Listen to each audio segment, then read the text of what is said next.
Assalamu Alaikum. In this video, I will show you how to disable autosave for all respondents in Google Form. Let's get started. Take a blank form, add the title and go to setting and turn on the quiz.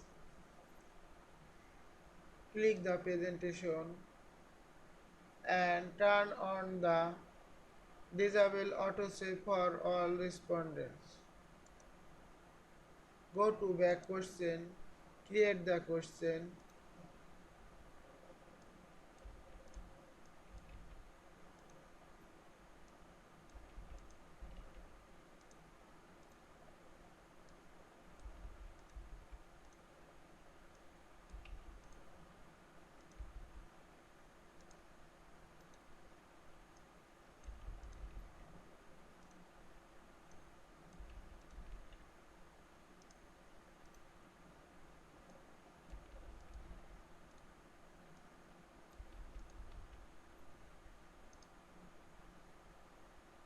go to preview.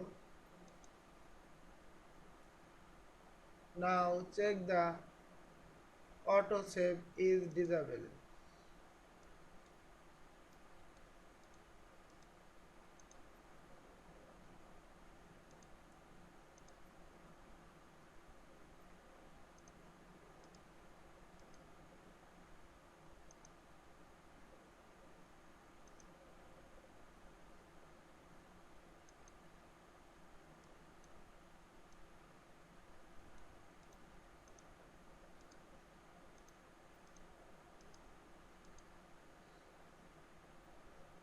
I hope you enjoyed this video. Thanks for watching.